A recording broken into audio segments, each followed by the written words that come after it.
안녕하십니까. 문재인 회고록에는 김정은이 도보다리에서 북한은 핵 사용 의사가 없다고 하길래 북한의 비핵화 진정성을 믿었다는 내용도 있습니다. 문의 회고록은 사람들이 심심하면 씹어대는 안주거리가 돼가는 느낌입니다. 회고록을 통해 문재인이 김정숙의 인도 타지마할 여행은 여행이 아니라 여사의 첫 단독 외교였다고 어거지로 갖다 붙이자 비판하는 소리들이 쏟아지고 있습니다. 그건 말이 안 되는 것이 문체부 장관에게 온 초청을 김정숙이 나도 좀 갈 수 없겠느냐고 해서 대통령 전용기, 공군 2호기, 예산 3억 7천만 원, 수행원 13명이 따라붙는 초호화 여행을 한 것으로 드러났습니다.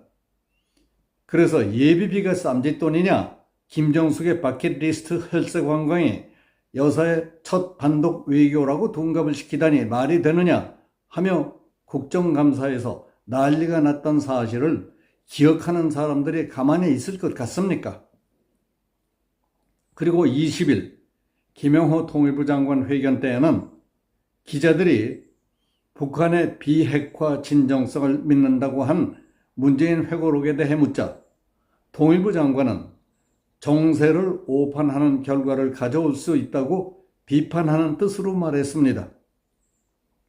특히 김 장관은 이를 독일의 영토 확장을 꾀하지 않겠다는 아돌프 히틀러의 말을 믿고 1938년 뮌헨 협정을 체결했던 네빌 체인벌린 당시 영국 수상의 실책에 빗대어 말했습니다.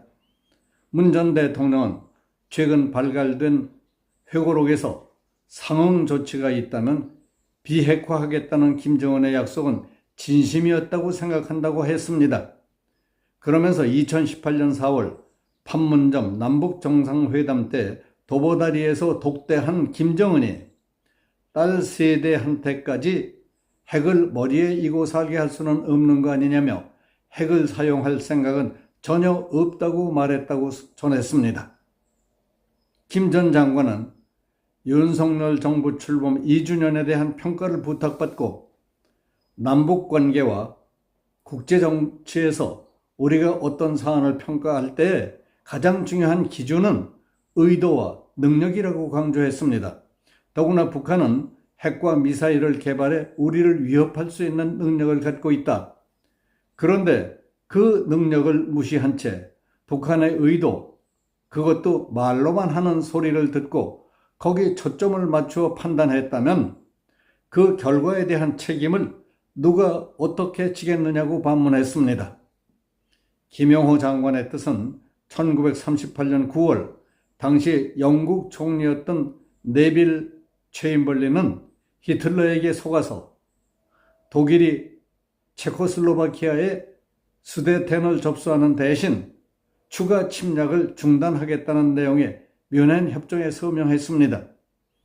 그러나 히틀러는 6개월 뒤 협정을 휴지 조각으로 만들어 체코슬로바키아 전체를 손에 넣고 폴란드를 침공해 세계 2차 대전에 막을 올린 사건을 떠올렸던 겁니다.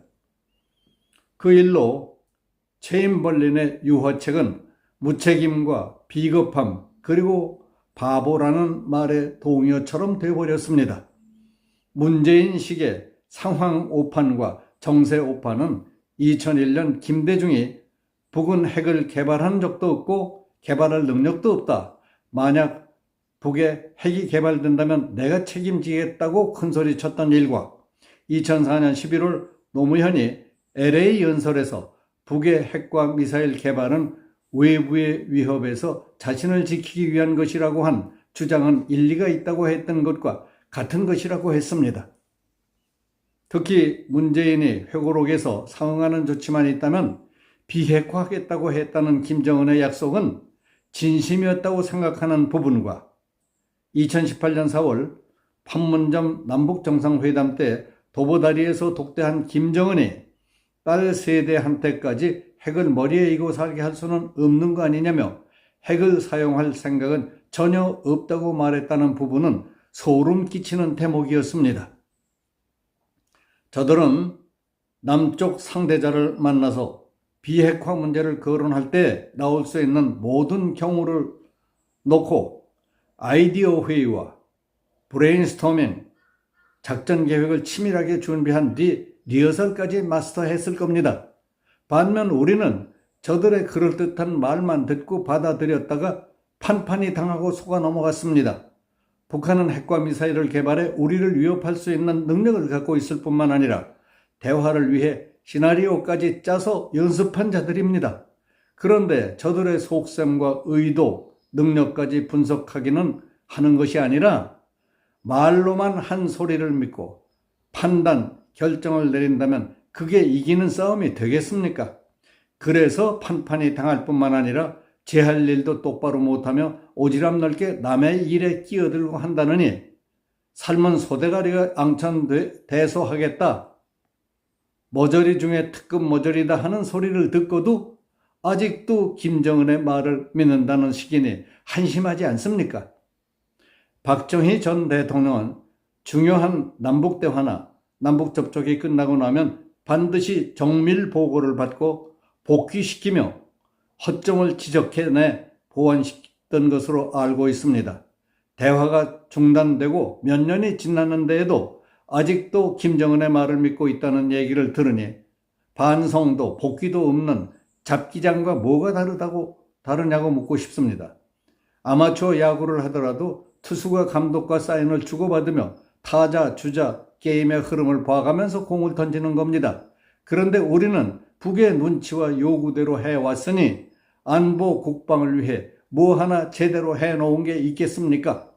저놈들 적군 좋은 일 시켜주고 우리는 병신구실만 했다는 게 무슨 회고록입니까? 이날 간담회에서 김 장관은 지난해 동서해상으로 탈북한 가족들의 증언을 들어보면 만약 지금도 문재인 정부였다면 자기들은 탈북을 결심하지 않았을 것이라고 했다고 전했습니다. 2019년 11월 문재인 정부는 한국으로 귀순한 2명의 북한 사람을 강제 북송했다면서 문재인 정부의 대북 정책이란 것이 북한 주민들에게 어떤 의미를 갖고 있는지 분명하다고 말했습니다. 보시오. 김정은이 핵 사용 의사가 없다고 하는 소리를 직접 듣고 북비핵화의 진정성을 믿었다고 하는 수준으로 문재인이 무슨 일을 했겠습니까? 여기서 마치겠습니다. 감사합니다.